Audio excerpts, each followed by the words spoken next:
as far as you know, there's no James Victore tribute act out there who's also hoping to make money out of being James Victore. Yeah, I haven't heard of anything yet. Someone at our summer camp, this event that we run annually, talked about the motherfucker effect and this whole drop the mic kind of boom, this is me. Boom, there we go. There. That's it. And I think it takes balls or courage if you don't have balls, strength, some real conviction and clarity. And that's why I'm hoping through this conversation we're going to help people cultivate that. When you say that, my only cringe is it better be fucking real. You better not be just posing, because that's bullshit. You got to follow through. Exactly. And that speaks to this idea of authenticity, and that coming from a place of real, well, my eyes, self-awareness. You know why you're doing it because you know who you are. I think one of the things that struck me, even the way you describe yourself as helping people do work they love and get paid for it. Yeah, it takes a clarity about who you are and what you can bring to the world. And so I was curious about your journey to that clarity. What is it that helped you understand, actually, this is me and this is what I do and this is why I do it? Carlos, I got lucky very early. And by lucky, I mean, I'm an action guy.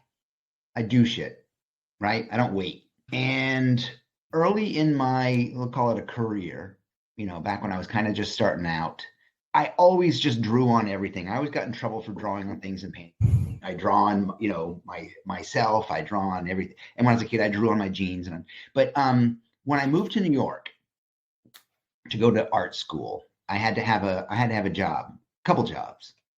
And the first job I had was in a ski shop, because I was a skier. I was a National Ski Patrol. My dad had a ski shop. And it was a big ski shop, and they had these little Post-it notes with the logo on it. And I used to just, on like off times, I used to just like hang out in the shop, and I would like just draw on them and do little cartoons and funny little things. And I'd stick them up places. And people really responded to them. People collected them, kept them. That was the time when I was going to art school and working at the ski shop at the same time. So that was tough. But then art school kicked me out. And I was like, oh shit, I got to get a job. Like a year or whatever later, I was capable of getting a real job, a real job in a publishing house, big publishing house in New York, Simon & Schuster. And I kept doing the same thing, putting little signs everywhere. And to this day, there are people who have framed in their, like, these little Post-it notes in their house. So I was like early on, I was getting the feedback that what I wanted to say and how I wanted to say it and my sense of humor, dark or whatever, had resonance. When I started working as a designer and started making book jackets, I of course completely forgot that, because I'm like, oh, this is work. I'm supposed to be professional, I'm supposed to make books look like books, which is now what I call making the obvious look obviouser. It's like, how do I lend an air of mediocrity to this project, right? So I got lucky early on that I just was putting my voice out in different forms. And the way a designer does, which is you put it out and you don't have to stand. It's like, I'm not a busker. I'm not singing on the corner. I'm not a stand-up comedian right in front of people. I'm like, I put it up and I walk away. Or I publish a book and it gets put out all over the place and I don't have to be there. But I got to the way I realized there was some possibility of getting paid to be James Victore early on. And then I started making posters. And the posters started blowing up and appearing all around the world and getting into museums. And I'm like, oh, okay, man, this is something real. So now I'm trying to keep that. I'm trying to maintain that. And I'm trying to help other people get there, get that feeling, understand that, apply it out in their lives, take that level of courage. I was on stage in Barcelona just a month and a half ago, and I used the word encouragement. I want to encourage people. And I was like, it hit me on stage. I'm like, oh my God, the root of encouragement is courage with a prefix and a suffix. I was like, I'm a boob. It never hit me before. I'm like, yeah, we need that. For me, I was young and I was stupid. That's a different form of courage. That's a courage through obliviousness. Yeah. And there's there's a level of flippancy too. I was just trying to be funny. It wasn't real. It wasn't for the money, so it was easier. Sorry, So Lawrence. for the No, it was a question about that early design part of your career, whether you felt like you played it safe early on in those early days designing book Fuck yeah. jackets. Oh yeah. To the point where when I first failed out of or got kicked out of university and first started doing book jackets, I was making book jackets look like book jackets. I was playing it safe. And here's the devil. It paid well. I was wearing silk suits. I bought my first motorcycle cash.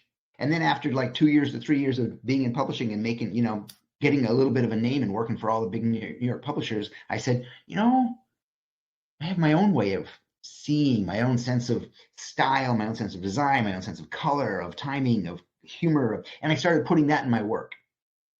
And my work dropped off. Clients weren't interested. So I had to do the only sane thing, which was I had to say, fuck you. And I had to go look for my clients, the clients that I would work with. And then I started making seminal work. Then I started making the good, what I think of as the good or meaningful or important work of mine. And then they found you. And then they came. Then what happens is it comes back around. Yeah. Then all of a sudden, like Yoji Yamamoto finds you, and Elektra Records finds you, and like Mailchimp and Sony and that kind of stuff. When you start saying, "This is me." I heard at the beginning this idea of feedback from the world, particularly when you're saying you're putting the post-it notes everywhere and people were liking them and enjoying them, or you were getting some kind of response or reaction. Response, let's just say that. It's neither good nor bad. Let's just say response. Yeah. Which entails putting stuff in the world in order to get a response. And what I heard you say before was, like Lawrence called it, naivety, obliviousness, just youthful enthusiasm. You were happy to put stuff into the world. It didn't really matter, it seemed to you, what response you got. And then you talked about courage and encouragement. And so for those who know that cognitively, you're not going to get feedback unless you get the idea out of your head. But for some reason, it just stops. Someone who isn't an action guy. Yeah. Any thoughts around, or have you had experience of helping or encouraging someone? Oh, that's all we do is deal with that all the time. And it's just dealing with the fear. Here's the thing. The first line of Feck Perfuction says that we're all born wildly creative, but some of us forgot. And those of us who have not forgotten, we are capable, we're still wildly creative. We wake up every morning and go, you know what? I'm really good at with my camera, or I'm really good with the camera on my phone. I bet I could make a living. I'm going to go I like photographing. Doesn't matter. Dogs, flowers, doesn't matter. I'm going to do this thing. And then the second thought is it any good? Will they like it? What do I charge? How do I get it? Blah, blah, blah. Will they like me? All the self-doubt. And the self-doubt comes from all those pre-recorded voices in our life. All the pre-recorded voices. The teacher that told you, there's no money in it. The parents who didn't support it. The uncle who said you can't make a living writing poems, right? All these lies. Fucking lies. There's zero reason you can't make it. Well, no, there's one reason. Your fear. You can't get over that. You can't get over that hump. And getting over that hump is just action. It's just practice. It's just do it. There's going to be resistance. We've got a weekly podcast that we do. We're recording one tomorrow. And the question is from a friend of mine, and he just lost his job. And he said, how do you regain confidence when life is so uncertain? And I'm answering the question, and I'm like, I say, this thing about life being uncertain, it is. So just fucking accept that. It is uncertain. Your future will be written when you fucking write it. You create the future. You don't want uncertainty? Create it. Create what you want. There's going to be resistance. There's going to be your own resistance through fear. Or when you start doing that, the first line of resistance is your friends and family saying, Oh, I see you're doing that now. And it's because they're not doing it. It's because they're incapable of getting over that hump. It's because your boldness, your audacity threatens them. So you got to not listen and just move on. We got to move. We got to move. Got to do that thing. And you're going to get good at it. I don't get resistance anymore. I don't really get haters. And it's because, one, people expect something different from me. And two, I'm probably not pushing hard enough.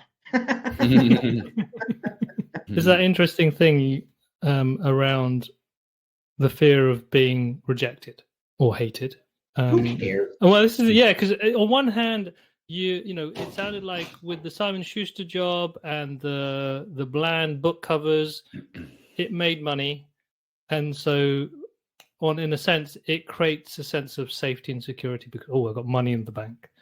And I'm alluding to a question that a friend of ours, Lan, was asking around how do you balance the love of what you do versus a secure, safe corporate job.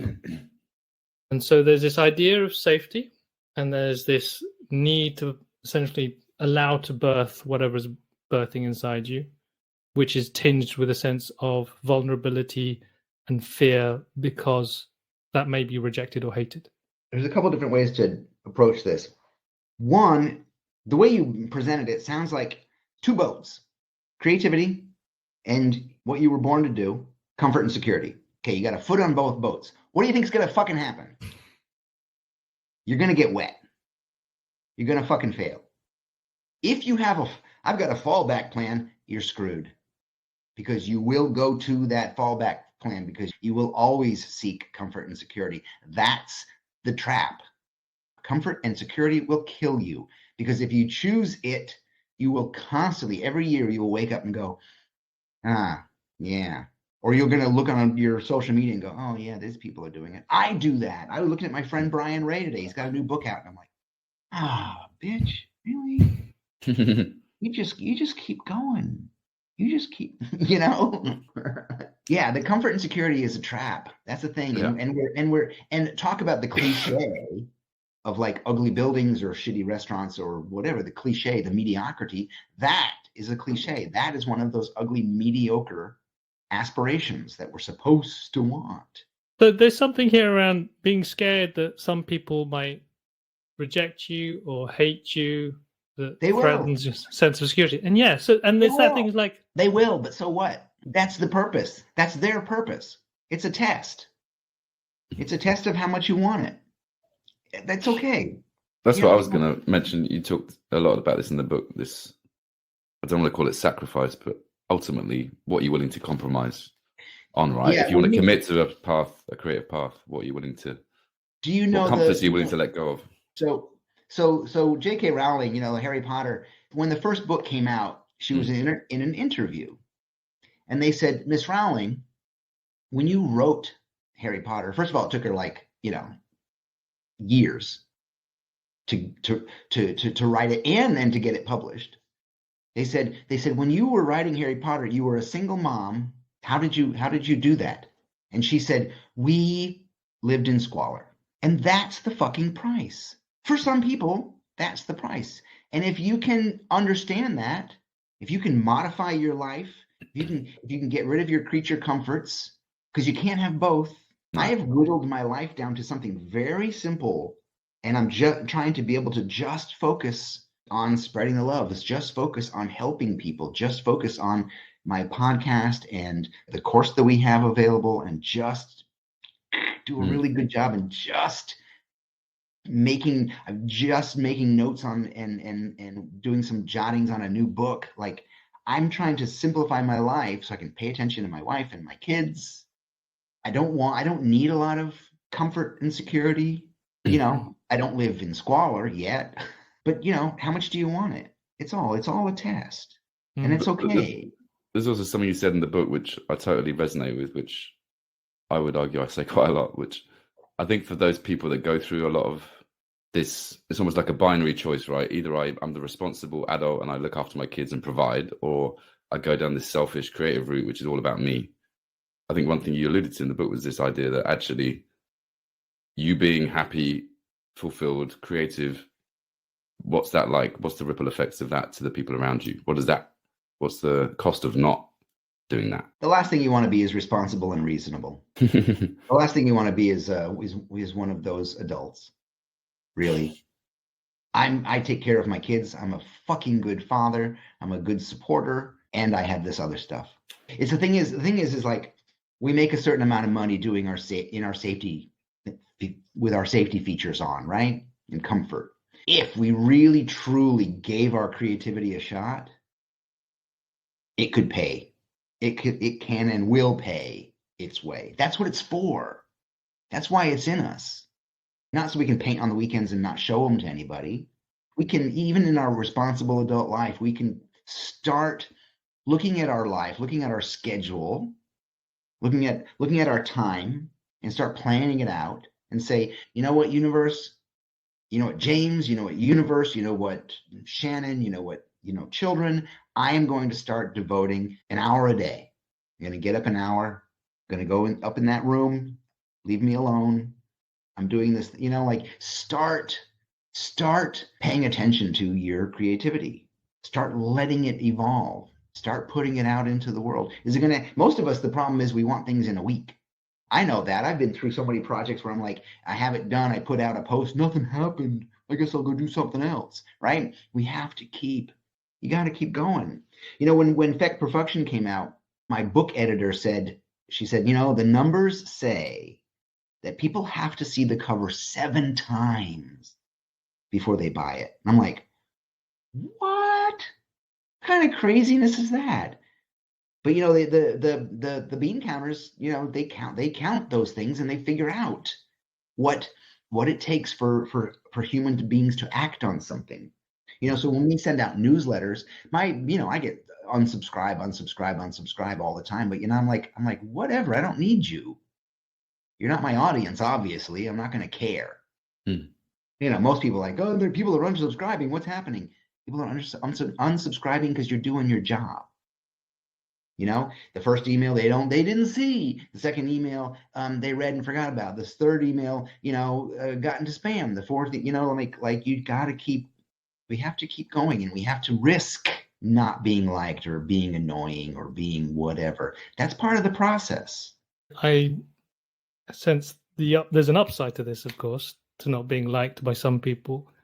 It's all upside, baby. It's all upside. Loved by others. That's the thing. It's like we don't concern ourselves with the other side. Yeah, it's like, but I might fail. If you keep bringing that up, you will fail.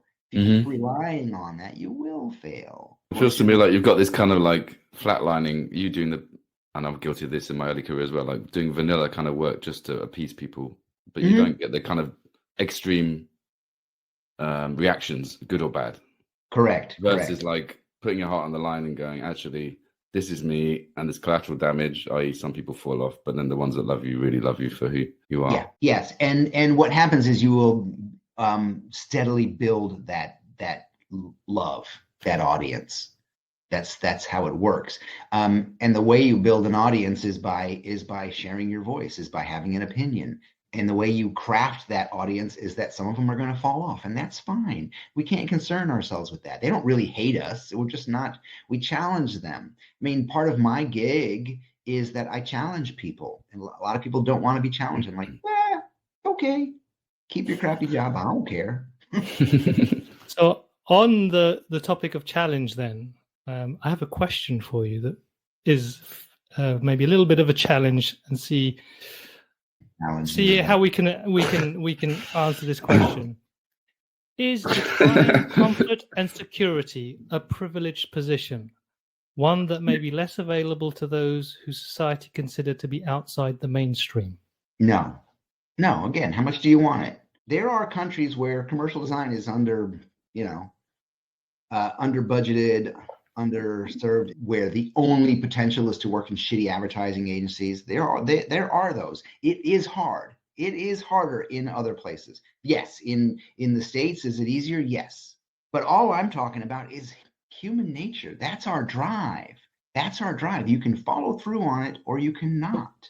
Yeah, I got someone who wrote in. We had a long conversation back and forth through Facebook, I think it was, who called me out about the privilege thing. And I'm like, yeah, I know it's really difficult in some places. It is. I remember I saw a show. I was judging a competition in Switzerland or something, and there were a couple of small posters. You know, the Swiss, they make these huge freaking, and the French, and they're like them huge things. And there were a couple of small little pieces, and the judges were like, well, it's not really a poster. It's not really of size. And I was like, dude, do you know where this is from? This is a Central American country. Fuck you. Judge the content, judge the words, judge the ideas. Don't be a snob. They're getting the word out by any means necessary. There's an element of commitment to the work, commitment to the practice, always turning up. And then also, I think seeking others. I think you say something around who are your medicine, who can hold you, or who aren't the haters, who are maybe the collaborators or the cheerleaders that can keep you on that path, even though it's hard. And I was wondering, for us, very much at the heart of our work is community.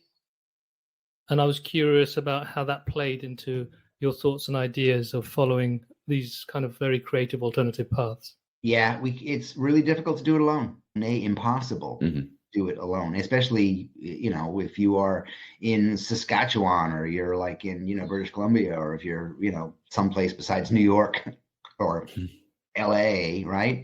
Mentors and the people you look up to, reach out to them, ask questions, be curious. People like that. People want that. People are like, oh, wow, that's really sweet of you. You might reach a jerk who doesn't answer, or who doesn't, who answers and says, it's fine. Even if people write me, like, if I don't respond, that's because I'm busy. That's it. Don't take it personal. They just need six more emails. Come back. Yeah, keep going. I think it's important to say, like, just don't take it personally. Like you said, something else might be going on at the other end. What is the expression? We're all walking each other home, right? When I was just starting out as a designer, I worked out of this studio in Carnegie Hall. And downstairs from Carnegie Hall was this little pub. It was a little like a Blarney Stone, a real locals place in Midtown Manhattan, but a real locals place. And I would go there and drink in the afternoons. And the guys who drank there were all like cops, off-duty cops and sanitation workers, because it was like 4:00 was when their shift changed or something. So it was cops and sanitation workers in this tiny little bar. These guys were geniuses. They were politically astute, culturally hip, bitingly funny. And I thought, God damn, these guys could be, any one of them could be Seinfeld, or could be a designer, or could be a Tom Wolfe. And if you ask them, hey, you're pretty funny, I think you should be on stage. I think you should write these things down that you say. I think that they go, nah, not me. Nah, it's just something I do. It's all, I can't do it around a wife, we just like shit on our gift. That reminds me, this morning, Claire Perry-Louise, she runs a sister community, I like to call them, called Like-Hearted Leaders. A little exercise that she got us to do was around bragging. Yeah. Spend some time bragging about yourself. And having, being in the UK, that isn't something that comes naturally to British people. No, you guys don't like that. And so there's something important here around, for personally, as well as in terms of publicity, that I'm hearing in terms of like, why shit on yourself? Who do you think you are? Yeah. How dare you, upstart? Is that your best King Charles accent? This is my Downton Abbey influence. That's excellent. Yeah, get people to brag. Yeah, I do that too when I have coaching clients. You gotta practice this. You gotta practice this. It's not a bad thing. It's just saying, hey, I'm pretty good. So what I do is I'm no different than Napoleon Hill or Emerson or Rumi, right? I mean, we all have the same ideas. I just make them funny.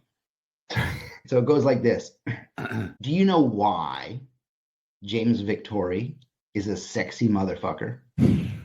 Because I say so. That's it. And because I say so, all of a sudden, other people start believing that.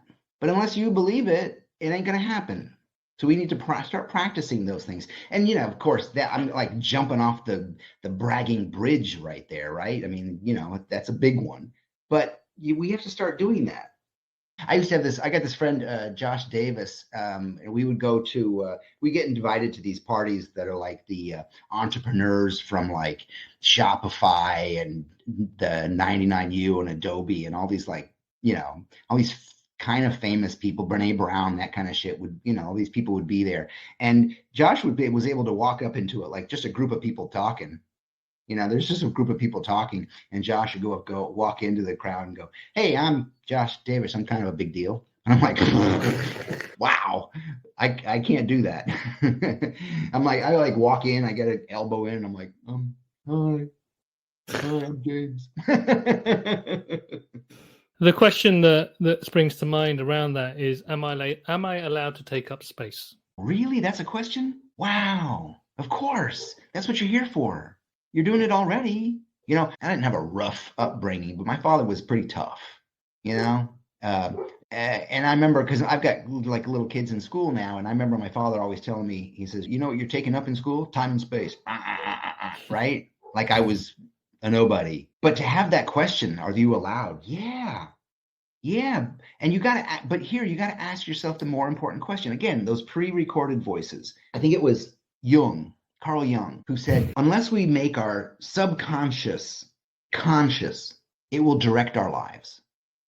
And we will call it fate.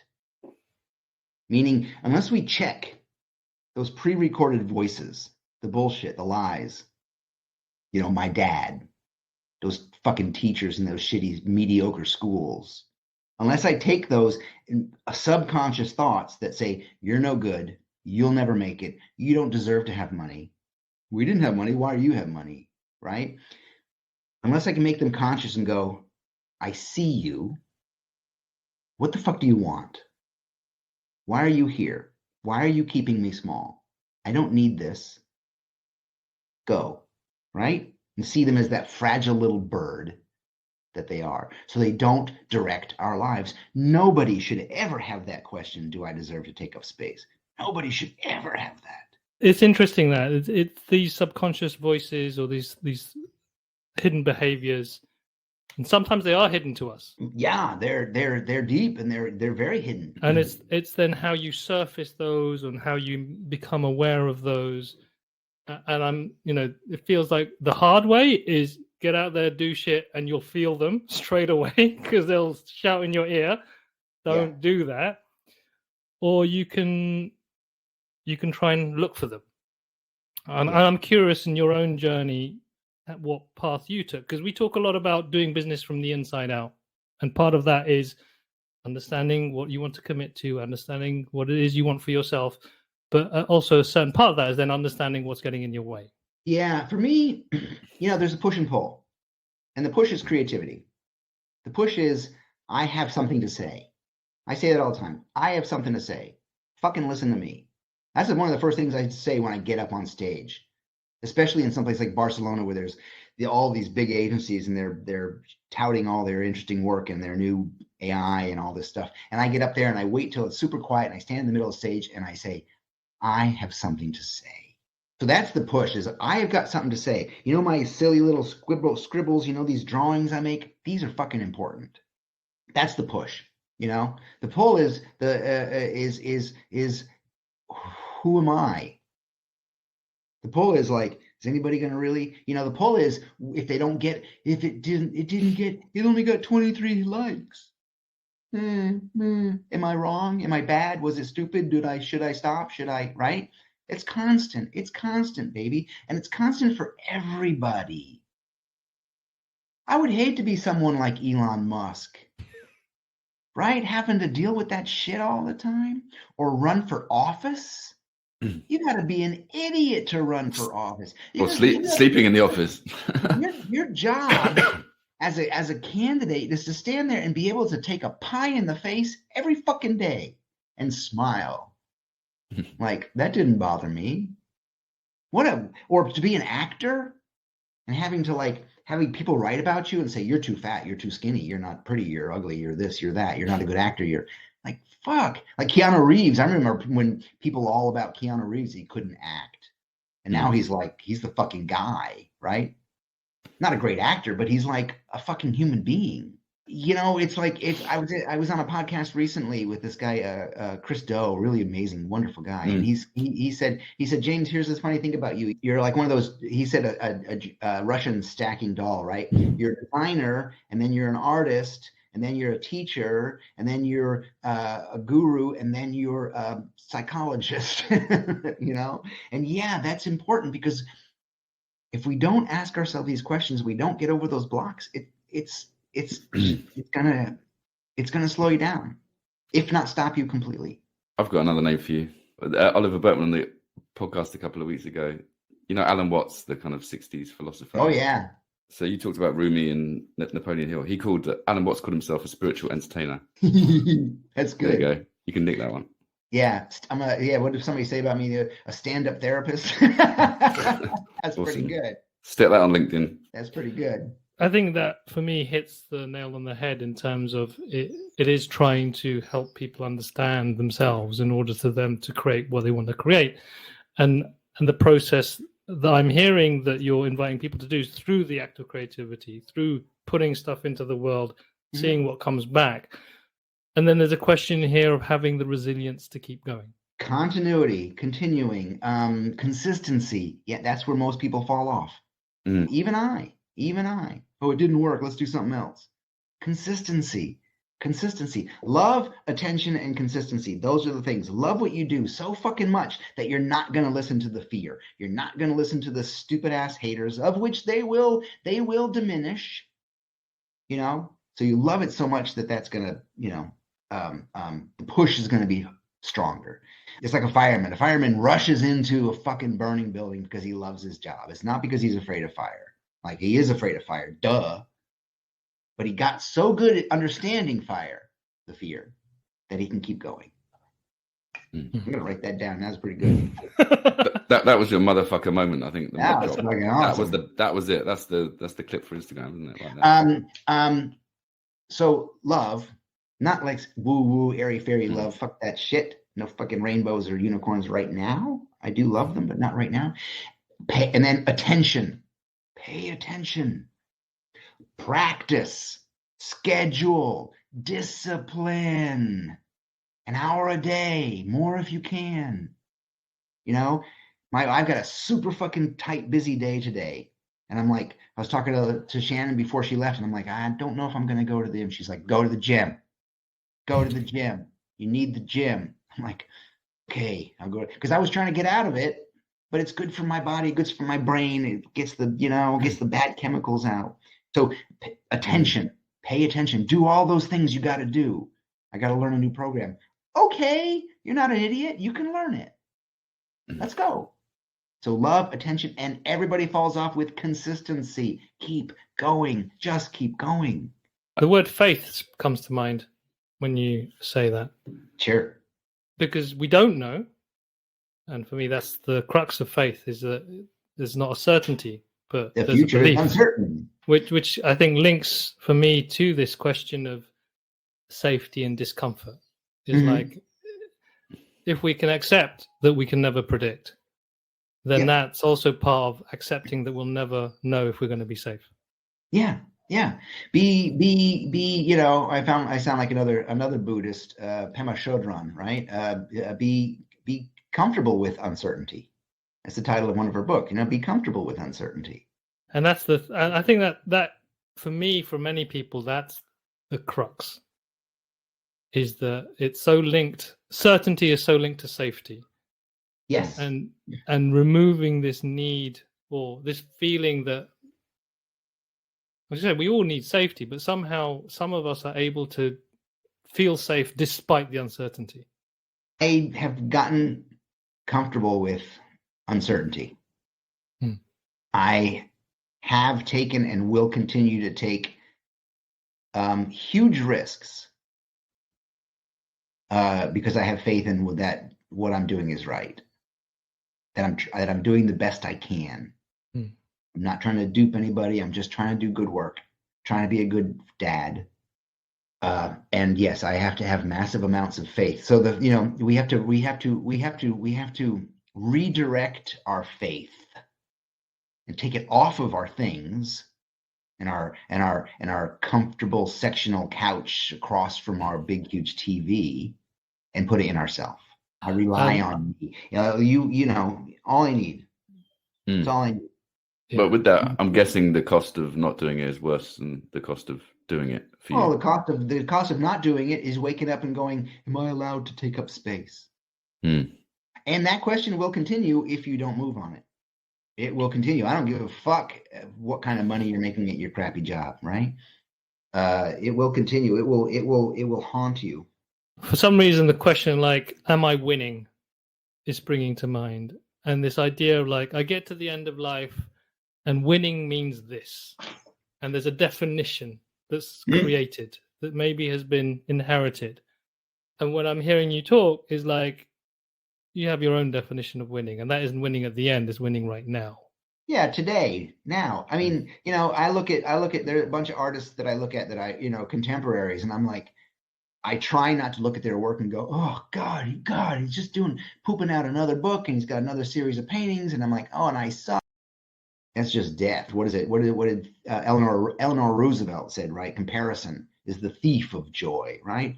No, that's there's no winning. I'm not winning. I have to wake up every day and beat myself. That's it. I got here. Check this out. There's two times in the morning when I get up, 3:30 and 4:40. Wow. I set the clock for. There are some mornings that I wake up, but before I went to bed last night, I said, "Darling, I've got to write this thing, and I got to take care of this, and I got to take care of this, and then I'm on a podcast, and then I'm at the gym, and then I got a meeting after the gym, and then I got to pick up the kids. So I'm going to be waking up very early tomorrow. So I'm going to go sleep in the guest room so I don't wake you up." And I set a little coffee. I got my coffee ready the night before, and I went and I slept alone. So my alarm can go off, and at 4:40 by 5 o'clock, I'm sitting there going tick, tick, tick, tick, tick, tick, typing and writing, because that's my commitment. But do I want to get up at 4:40 in the morning? Do I want to sleep away from my wife? No, I don't. But that's one of the things that I need to do in order to get my work done, in order to be a good parent, in order to be a good, my kids. And because like by 6:30 they're up. I got 2 little kids that are up, so that's actually only an hour and a half that I get. So how do you correlate that? Because I find this all the time, but like you say in the book, like I think something like the number one rule of business is fun, something like that. Is that right? I think, which we've always said one of our core values is this. How do you correlate that with the 4:30 a.m. struggle? Because that's part of this gig too, right? So but when I get up, it's the struggle is to not go back to bed. What's Marcus Aurelius's book called? Meditations. It's out of Meditations. Yeah.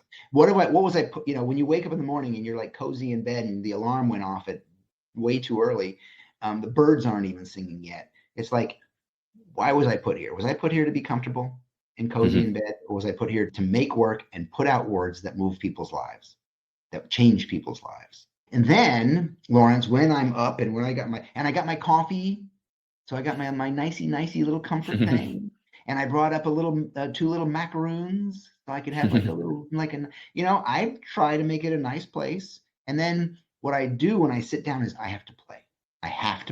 I'd spent 2 or 3 hours yesterday writing all this stuff, trying to write a simple newsletter and fill out like my story brand and follow Donald Miller and follow like how Steve Jobs structures a story and follow, I'm like writing all that, and it was just work.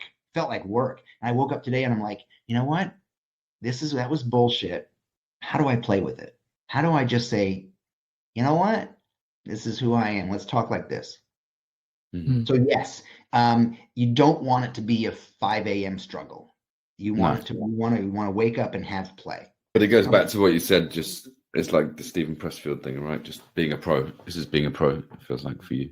A big difference for me is someone else telling you to wake up at 4:30 versus you telling yourself to wake up at 4:30. Yeah, that would suck. And this is like, again, it's your choice, 4:30.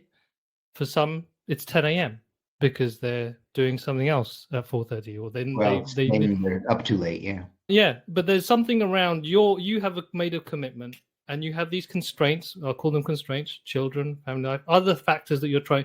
You painted this picture of success for you, and in order to create that picture, there are commitments you're making, which aren't necessarily painful or hard because they're your choice.